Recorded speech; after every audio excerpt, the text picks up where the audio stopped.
हाय hello नमस्कार. I am Maitreyi. Welcome to आसपास around us व्यक्ती आणि घटना.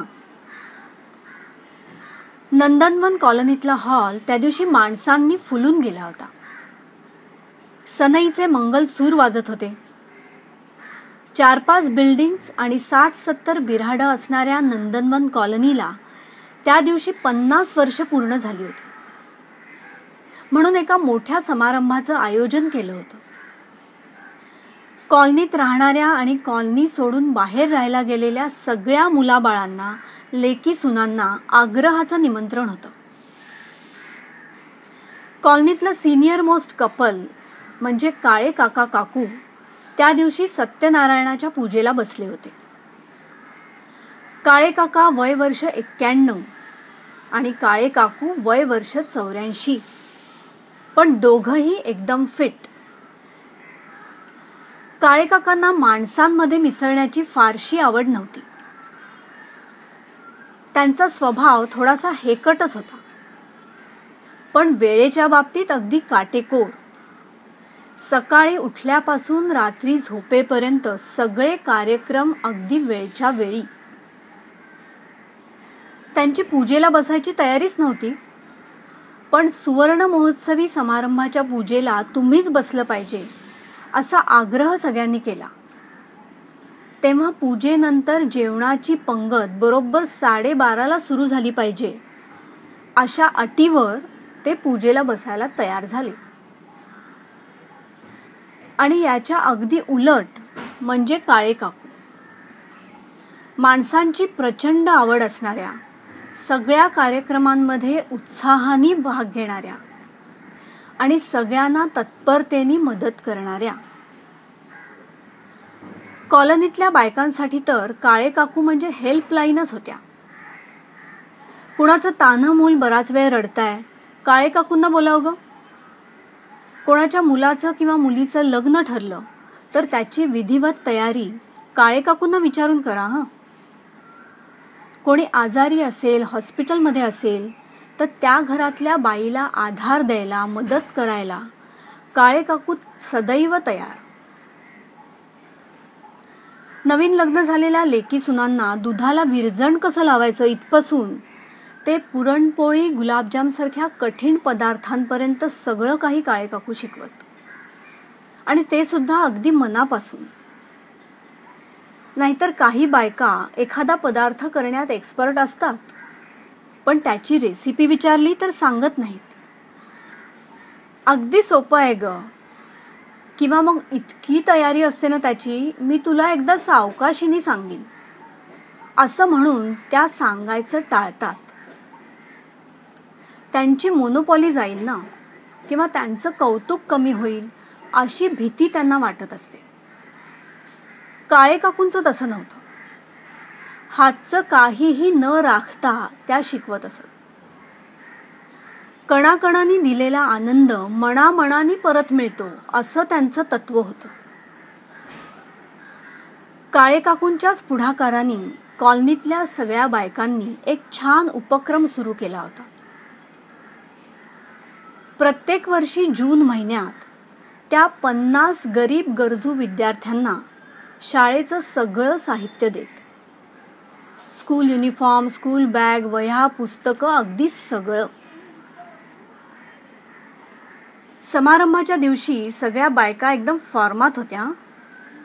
नऊवारी साडी, नथ, खोपा, एकदम मराठमोळा गेटअप होता. मार्गदर्शन अर्थातच काळे काकू. पूजा यथासांग पार पडली. ठरल्याप्रमाणे 12:30च्या पंक्तीला जेवून काळे काका घरी गेले. काळे काका काकूंना 4 मुलगे, एक मुंबईत, एक अहमदाबादला, एक नागपूरला आणि सगळ्यात धाकटा अमेरिकेला. त्या दिवशीच्या समारंभाच्या जेवणाचा खर्च त्यांचा हा अमेरिकेतला मुलगाच देणार होता. त्यामुळे काकूंना त्याचा खूप अभिमान वाटत होता. मुंबईत राहणारा मुलगा कार्यक्रमाला आला होता, पण पाहुण्यासारखाच. हातावर पाणी पडल्या पडल्या मुलगा आणि सून दोघंही घरी निघून गेले. काळे काकांचाच मुलगा तो, कसा वागणार? पण आपल्या मुलांपैकी कोणीतरी कार्यक्रमाला आलं याच्यातच काळे काकू खुश होत्या. थोड्या वेळाने त्यांनी नंदिनीला विचारलं, किती वाजले ग? नंदिनी काळे काकूंची शेजारी. ती म्हणाली, 3:30 वाजले काकू. अगं बाई, यांची चहाची वेळ झाली. मी आलेच पटकन यांना चहा देऊन येते. नंदिनीच्या मनात आलं की काकूंच्या लग्नाला 64 वर्ष झाली, पण काकांची वेळ चुकवण्याचा धाक काही कमी झाला नाही. खरंच कमाल आहे. जेवण्याचा कार्यक्रम झाला, विविध रंगी एंटरटेनमेंट प्रोग्राम्स झाले आणि समारंभाची सांगता झाली. नंतर येणाऱ्या रविवारी श्रमपरिहाराचा आणि समारंभाची CD बघण्याचा कार्यक्रम होता.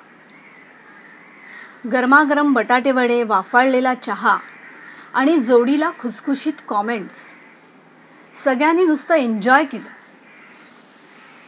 बटाटे वड्यांचं नाव काढल्यावर पाणी सुटलं ना तोंडाला.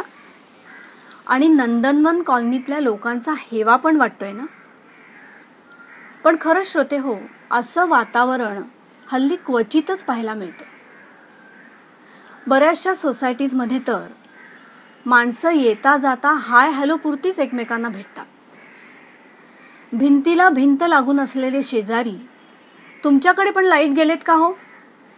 पाणी किती वाजता येणार आहे? असे प्रश्न व्हॉट्सॲप करून एकमेकांना विचारतात. सोसायटीचा कारभार तर अंदाधुंदीच असतो.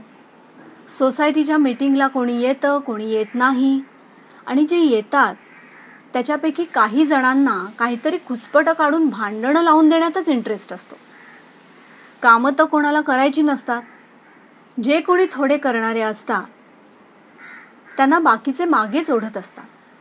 हां, त्याचा माणूस असेल, त्याचा नक्की काहीतरी कट असणार, असं म्हणून ते त्यांना डिस्करेज करतात. पण नंदनवन कॉलनी याला अपवाद होती. कार्यक्रम दणक्यात पार पडला आणि सगळ्यांचं रुटीन सुरू झालं. 5-6 महिने लोटले. नंदिनीची त्या दिवशी रजा होती, पण तरी तिची घाई गडबड चालू होती. कॉलेजमधल्या मैत्रिणी बरेच वर्षांनी एकमेकींना भेटणार होत्या. त्यामुळे तिने भराभरा आवरलं आणि घराची किल्ली द्यायला ती शेजारी काळे काकूंकडे गेली. तेव्हा काळे काकू सुद्धा घाईघाईत घराच्या बाहेर पडताना दिसल्या. काकू, तुम्ही पण बाहेर जाताय का? अगं हो, पण मी येईन तासाभरात, तू ठेव किल्ली. दोघेही कॉलनीच्या बाहेर एकदमच पडल्या. नेहमी हसतमुख असणारा काकूंचा चेहरा त्या दिवशी काहीतरी वेगळाच दिसत होता. काकूंचं नक्की काहीतरी बिनसलं होतं. अगं, तुझी आज रजा की काय? काकूंनी नंदिनीला विचारलं. हो काकू, तिने तिच्या मैत्रिणींच्या पार्टीबद्दल सांगितलं. हो का, जा जा, मजा करा. काकू वरवर हसून बोलत होत्या, पण त्यांचा चेहरा मात्र दुःखी दिसत होता.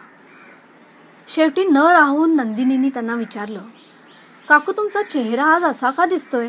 बरं वाटत नाहीये का?